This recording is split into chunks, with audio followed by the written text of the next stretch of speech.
आपके साथ मैं हूं सुरभि शर्मा। नमस्कार, मैं हूं अमित पालित। सुबह के 9 बजे हैं, हम आपके लिए लेकर आए हैं 9 बजे 9 बड़ी खबर। और आज इस बुलेटिन में हम आपको बताएंगे आज 10वें दौर की बातचीत के लिए क्या है किसान और सरकार की रणनीति, और आज भारत क्यों शुरू कर रहा है मिशन वैक्सीन मैत्री। इसके अलावा आपको ये भी बताएंगे कि आखिर अपने ही बयान पर फिर कैसे फंस गए हैं राहुल गांधी।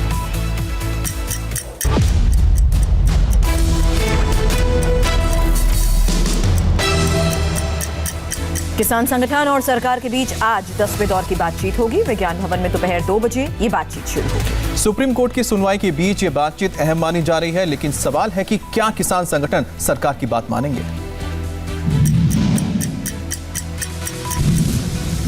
कृषि कानूनों पर 56 दिन से चल रहे किसान आंदोलन में आज फिर सरकार के साथ बातचीत का तड़का लगने वाला है। दिल्ली के विज्ञान भवन में दोपहर 2 बजे से होने वाली 10वें दौर की इस बातचीत का नतीजा क्या होगा ये तो साफ नहीं, लेकिन बैठक से पहले किसान नेताओं ने अपने तेवर से बता दिया है कि वो अपने रुख से पीछे हटने वाले नहीं हैं। तारीख भी खराब है, 20 तारीख 20 का तो साल ही खराब रहा। सब आदमी ने जारी है करा के ये 20 का साल निकल जा। ये आंदोलन शुरू हुआ, बहुत दिन बाद में आंदोलन शुरू हुआ है। ये बिल भी वापसी होंगे, MSP पे कानून भी बनेगा, स्वामीनाथन कमेटी की रिपोर्ट भी लागू होगी, सारी चीजें होंगी। किसानों और सरकार के बीच 1 दिसंबर से शुरू हुई बातचीत वहीं अटकी है जहां से शुरू हुई थी। न किसान झुकने को तैयार है न सरकार। किसानों को तीनों कृषि कानूनों को खत्म करने से कम कुछ मंजूर नहीं है, तो सरकार भी कानून रद्द करने के बजाय संशोधन की ही वकालत कर रही है। हमने लगातार किसान यूनियन के साथ आग्रह किया है कि वे कानून के क्लॉज पर चर्चा करें और जहां किसान को आपत्ति है या किसान को तकलीफ दिखाई देती है वो बताएं, तो सरकार उस पर विचार करने के लिए भी और संशोधन करने के लिए भी तैयार है। एक तरफ किसान संगठन विरोध प्रदर्शन कर रहे हैं तो दूसरी ओर कांग्रेस इस विरोध के बहाने अपनी राजनीति तेज कर रही है। कृषि कानून पर कांग्रेस ने खेती का खून 3 काले कानून नाम से एक बुकलेट जारी कर मोदी सरकार पर निशाना साधा है। इसके साथ ही अब इस आंदोलन को मुंबई में भी चलाने की तैयारी की जा रही है। मुंबई के आजाद मैदान में 23 से 25 फरवरी तक किसान आंदोलन होगा। कुछ किसान संगठन और NGO इसके आयोजक है। 25 जनवरी को इस आंदोलन में शरद पवार, उद्धव ठाकरे और बाला साहब थोराट जैसे नेता शामिल होंगे। आंदोलन के दौरान आजाद मैदान से राजभवन तक मार्च निकालने की इजाजत मांगी गई है। एक तरफ किसानों और सरकार के बीच आज बातचीत होगी, वहीं दूसरी तरफ ट्रैक्टर रैली पर आज सुप्रीम कोर्ट में एक बार फिर सुनवाई है। किसान ट्रैक्टर रैली पर अड़े हैं और देश भर के किसानों को ट्रैक्टर लेकर दिल्ली बुला रहे हैं। किसान 26 जनवरी को नेशनल परेड के समानांतर ट्रैक्टर परेड निकालने पर अड़े हैं। आज सुप्रीम कोर्ट में इस पर सुनवाई है। दिल्ली पुलिस ने सुप्रीम कोर्ट में याचिका दायर की थी और 26 जनवरी को प्रस्तावित ट्रैक्टर रैली पर प्रतिबंध लगाने की मांग की थी। पुलिस की दलील है कि गणतंत्र दिवस के दिन ट्रैक्टर परेड सुरक्षा के लिए खतरा हो सकता है। आज एक बार फिर से इस मामले पर सुनवाई होनी है। 18 जनवरी को हुई सुनवाई में सुप्रीम कोर्ट ने कहा था कि किसानों की तरफ से गणतंत्र दिवस पर प्रस्तावित रैली का मामला कानून व्यवस्था से जुड़ा है। इसमें दिल्ली पुलिस पहली अथॉरिटी है जो ये फैसला करेगी राष्ट्रीय राजधानी में किसे प्रवेश करना है और किसे नहीं। भले ही 26 जनवरी की ट्रैक्टर परेड पर असमंजस हो, लेकिन किसान पूरी तैयारी से जुटे हैं। जगह जगह रिहर्सल हो रही है। पंजाब के अलावा हरियाणा, यूपी, उत्तराखंड से हजारों ट्रैक्टर 23 से 25 जनवरी के बीच दिल्ली की तरफ कूच करने वाले हैं। दिल्ली की सरहदों पर जमा किसान राज्यों में बैठे किसानों को निमंत्रण दे रहे हैं और ट्रैक्टर समेत दिल्ली आने को कह रहे हैं। हमको बिल्कुल जैसे परेड होती है अनुशासन में लाइन बाय लाइन वैसे ही जाएंगे। हम सरकार से ये निवेदन करते हैं कि वो खुद ही रास्ता खोल दे और हम राजपथ में नहीं जाएंगे। कोई हमारा रूट बनेगा, अंदर से घूमकर हम अपनी ट्रॉलियों के पास वापस आ जाएंगे। ट्रैक्टर परेड को लेकर दिल्ली पुलिस भी अलर्ट पर है। किसान नेता चाहते हैं कि राजधानी के आउटर रिंग रोड पर तिरंगा लेकर ट्रैक्टर परेड करें, लेकिन दिल्ली पुलिस का तर्क है कि इससे अव्यवस्था पैदा हो जाएगी। इस मामले पर दिल्ली पुलिस के साथ किसान संगठनों की 2 दौर की बातचीत हो चुकी है। अगले आने वाले 1-2 दिन में दोबारा बैठक होगी और उस बैठक में फिर वो क्या कहते हैं, हम कहेंगे अपनी बात को कहा है और कहा है हमने कि ये हमारा बड़ा पक्का फर्म डिसीजन है कि हमको 26 को रिंग रोड के ऊपर ही अपना परेड ट्रैक्टर्स का करना है। एक तरफ किसान की जिद है तो दूसरी तरफ है 26 जनवरी का वो गौरव जिस पर पूरी दुनिया की नजर रहती है। देश की इस साख पर बट्टा ना लगे, इसके लिए सबकी नजर आज सुप्रीम कोर्ट पर लगी रहेगी। राहुल गांधी को बिना फैक्ट चेक किए बोलना एक बार फिर भारी पड़ गया। प्रधानमंत्री नरेंद्र मोदी पर निशाना साधने के चक्कर में राहुल गांधी क्या कह गए, ये आपको दिखाते हैं। मैं सोच समझ के बोलता हूं। मैं आपको बता रहा हूं, बहुत डेंजरस सिचुएशन बन गई। मामला भारत चीन सीमा विवाद से जुड़ा था। खबर ये छपी कि बीजेपी के एमपी तापिर गांव ने खुलासा किया है कि अरुणाचल प्रदेश में चीन ने भारत के इलाके में गांव बसा दिया है, रोड बना दी है, पुल बन रहा है और सरकार खामोश है। राहुल गांधी ने इस खबर को ट्विटर पर शेयर किया और लिखा कि उनका वादा याद करिए, मैं देश झुकने नहीं दूंगा। राहुल गांधी के इस ट्वीट पर बीजेपी अध्यक्ष जेपी नड्डा ने तुरंत पलटवार किया। राहुल गांधी से पूछा कि आखिर राहुल गांधी, उनका परिवार और कांग्रेस चीन के मसले पर झूठ बोलना कब बंद करेंगे। नड्डा ने लिखा कि क्या राहुल गांधी इस बात से इनकार कर सकते हैं कि हजारों किलोमीटर जमीन, जिसमें अरुणाचल प्रदेश का वह हिस्सा भी शामिल है जिसका राहुल जिक्र कर रहे हैं, पंडित नेहरू ने चीन को तोहफे में दिया था। ये क्या जेपी नड्डा मेरे प्रोफेसर हैं क्या, कि मैं इनको जवाब देता जाऊं कि कौन है ये? क्या ये हिंदुस्तान के प्रोफेसर हैं, टीचर हैं क्या? उनका क्यों जवाब दूं मैं? कौन होते हैं वो? मैं हिंदुस्तान का जवाब देता हूं, किसान का जवाब देता हूं। किसान मुझसे कोई भी सवाल पूछे, जवाब दूंगा। राहुल गांधी की बात बीजेपी नेताओं को बुरी लगी। उन्होंने राहुल पर पलटवार किया।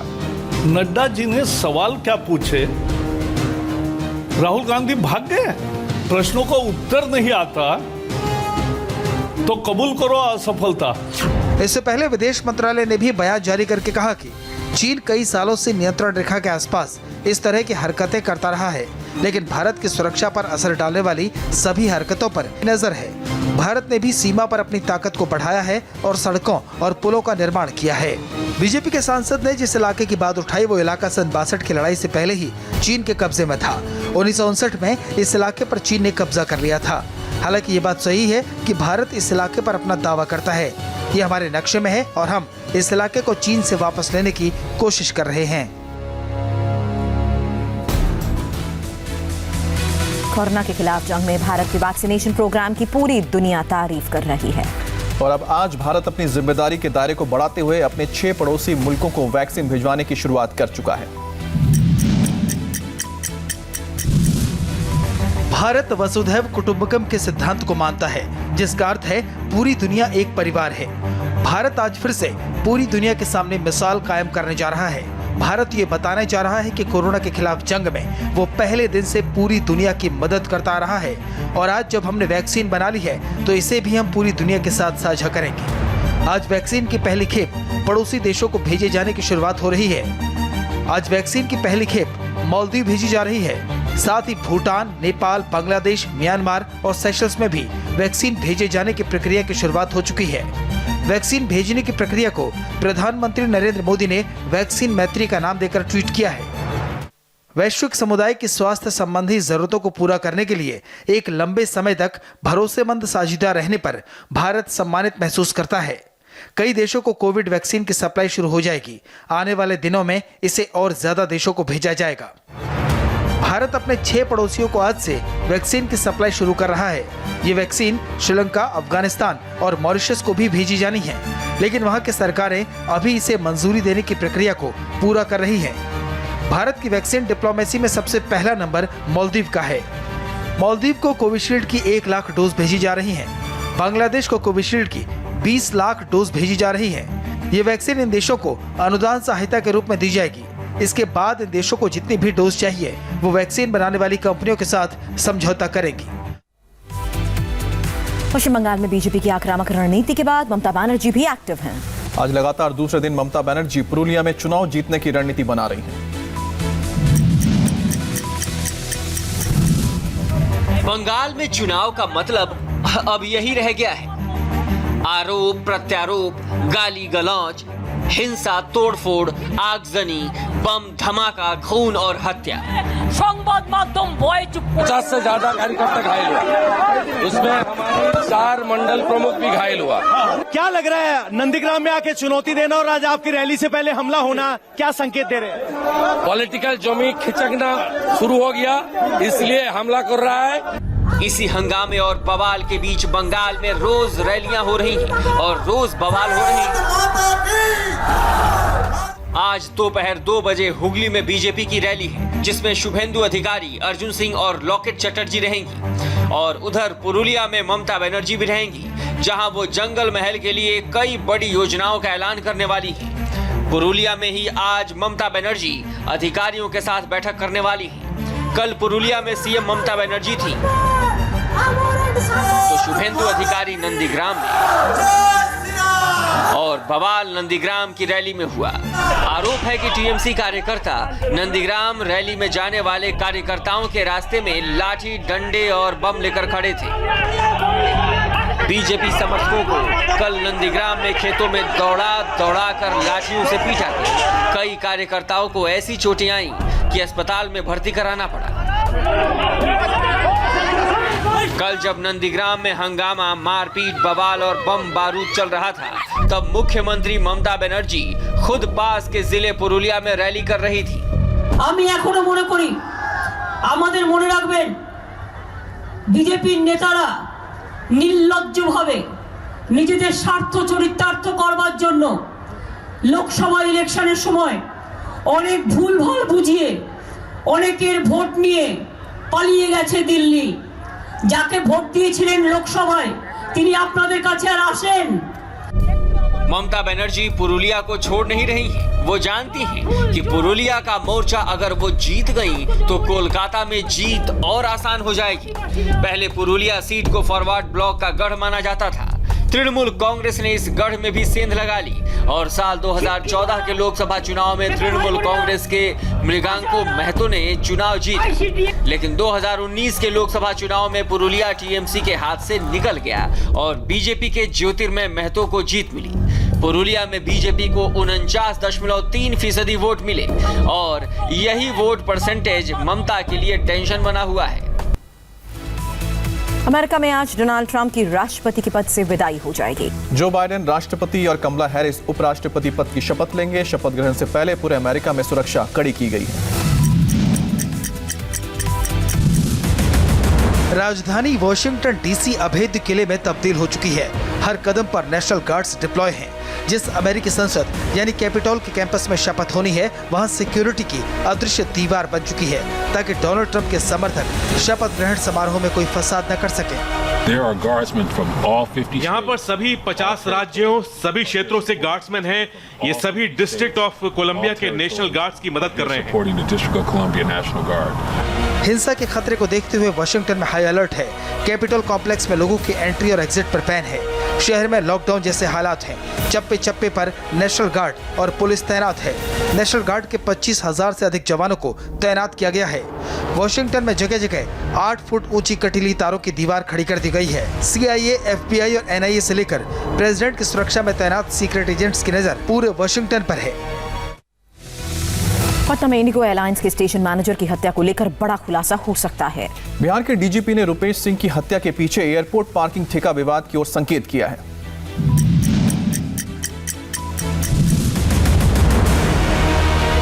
एक हफ्ते से ज्यादा का समय हो चुका है, लेकिन रुपेश सिंह की हत्या किसने और क्यों की, पुलिस इसकी पड़ताल में जुटी है। अब तक न तो हमलावरों का पता चला है, न ही इसके पीछे की पूरी साजिश की जानकारी मिली है। बिहार के डीजीपी SK सिंघल ने बड़े खुलासे का संकेत दिया है। उन्होंने आशंका जताई है कि रुपेश की हत्या के पीछे एयरपोर्ट की पार्किंग का विवाद हो सकता है। केस का जो अभी तक जो काम हुआ है, उसमें सबसे महत्वपूर्ण बात जो आई है सामने, वो ये है कि पार्किंग को लेकर, एयरपोर्ट की पार्किंग को लेकर एक बहुत बड़ा विवाद जो है वो चल रहा था। विवाद है वो कोई रुपए पैसे को लेकर या जिससे पार्किंग का विवाद है, उस विवाद को लेकर ही ये घटना जो है वो प्रेमाकृत की गई। कांग्रेस नेता नसीमुद्दीन सिद्दीकी और बीएसपी के पूर्व प्रदेश अध्यक्ष रामाचल राजभर को कोर्ट में पेश न होना भारी पड़ गया। लखनऊ की MP MLA कोर्ट ने दोनों को न्यायिक हिरासत में जेल भेजा है। उत्तर प्रदेश से कांग्रेस के कद्दावर नेता और बीएसपी के पूर्व महासचिव नसीमुद्दीन सिद्दीकी के लिए मंगलवार का दिन नई मुसीबत लेकर आया। बीएसपी के पूर्व अध्यक्ष रामअचल राजभर के साथ कोर्ट ने उन्हें जेल भेज दिया। मामला बीजेपी नेता दयाशंकर सिंह से जुड़ा है। 21 जुलाई 2016 को हजरतगंज में दयाशंकर सिंह के परिवार की महिलाओं पर अभद्र टिप्पणी करने के मामले में नसीमुद्दीन सिद्दीकी और रामअचल राजभर पर केस दर्ज कराया गया था। इसी मामले में अब दोनों जेल की हवा खा रहे हैं। दरअसल दोनों इस केस में वांटेड थे। कोर्ट ने दोनों आरोपियों को भगोड़ा घोषित कर कुर्की जब्ती के आदेश दिए थे। कोर्ट लगातार नसीमुद्दीन सिद्दीकी और रामअचल राजभर को पेश होने के लिए वारंट पे वारंट भेज रही थी, लेकिन दोनों ही नेता कोर्ट में हाजिर नहीं हो रहे थे, जिसके बाद कोर्ट ने इस मामले में अपनी तरफ से कुर्की का वारंट जारी कर दिया और उसके बाद दोनों ही नेता एकाएक कोर्ट पहुंच गए। उत्तर प्रदेश के चंदौली में बिहार आरजेडी के विधायकों और पुलिस में जबरदस्त बहस हुई। बिहार के ये विधायक नेशनल हाईवे पर पैदल मार्च कर रहे थे, जिसके बाद चंदौली पुलिस एक्शन में आई और मामला बहस और नोकझोंक तक पहुंच गया। जाम लगा देंगे आप, लगा दिखाओ जाम। अरे हम जाम नहीं लगाएंगे भाई, जाम लगा दो। गाड़ी पे चढ़ के जा रहे हैं, जाम का लगा रहे हैं। ये धमकी दे रहा है, पैदल नहीं जा रहे, धमकी देगा। ये बोल रहा है जाम लगा देंगे। पैदल नहीं जा रहे लोग, गाड़ी से जा रहे हैं। जाम लगा दोगे? इस तस्वीर को देखकर इतना तो समझ आ ही गया होगा कि पुलिस प्रशासन और नेताजी में बहस हो रही है। नेताजी बिहार के रहने वाले हैं और पुलिस के अधिकारी उत्तर प्रदेश के हैं। भीड़ लेकर के इतना वो लेकर के आ रहे हैं, किस गाड़ी से जा रहे हैं? हमारे यहाँ धारा 144 लागू है। आप कैसे आए? हम दिल्ली नहीं जाएंगे। नहीं, दिल्ली जाएंगे आप, लेकिन लेकर के आएंगे, गाड़ी से जा रहे हैं और आकर के यहाँ नेशनल हाईवे को रोक देंगे। जोरदार बहस की ये तस्वीर उत्तर प्रदेश के चंदौली से आई है, जहां बिहार के रामगढ़ से आरजेडी विधायक ओडिशा से आए किसानों के साथ पैदल ही बॉर्डर क्रॉस करके लखनऊ की ओर रवाना हो रहे थे। विधायक जी की इस यात्रा से नेशनल हाईवे जाम होने लगा, लेकिन तभी मौके पर मौजूद पुलिसकर्मियों ने उन्हें ऐसा करने से रोक दिया। पुलिस का ये एक्शन समर्थकों के साथ आगे बढ़ रहे आरजेडी विधायक सुधाकर सिंह को नागवार गुजरा। उनके समर्थकों ने नेशनल हाईवे जाम करने की धमकी दी। इसी बात पर चंदौली पुलिस नाराज हो गई। जाम लगा देंगे आप, लगा दिखाओ जाम। अरे हम जाम नहीं लगाएंगे भाई, जाम लगा दो। गाड़ी पे चढ़ के जा रहे हैं, जाम का लगा रहे हैं। ये धमकी दे रहा है, पैदल नहीं जा रहे, धमकी देगा। ये बोल रहा है जाम लगा देंगे। पैदल नहीं जा रहे लोग, गाड़ी से जा रहे हैं। जाम लगा दोगे?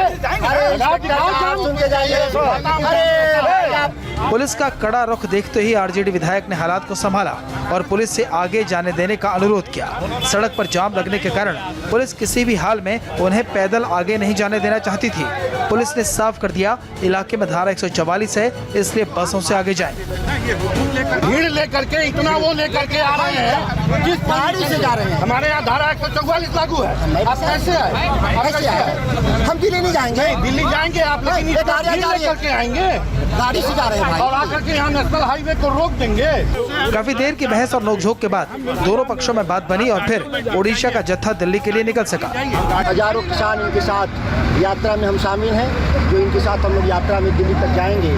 यह हमारा जो आंदोलन है, यह राष्ट्रीय आंदोलन है, कोई एक प्रदेश का आंदोलन नहीं है। दुर्भाग्य से यहाँ के जिला प्रशासन के लोग खड़ा थे, कह रहे थे कि ओडिशा के लोग जाएंगे, बिहार के लोग नहीं जाएंगे। बहुत आश्चर्य हुआ, क्या बिहार इस देश में नहीं है? भीड़ के इस जत्थे में बिहार के कैमूर जिले के रामगढ़ विधानसभा से आरजेडी विधायक सुधाकर सिंह, मोहनिया से आरजेडी विधायक संगीता कुमारी और भभुआ से आरजेडी विधायक भरत बिंद शामिल थे। पुलिस की सख्ती के बाद आरजेडी विधायक बैरंग वापस लौट गए। जल्द लौटते हैं आपसे थोड़ी देर बाद। देखिए बजट सत्र की तैयारियों में कैसे जुटी सरकार।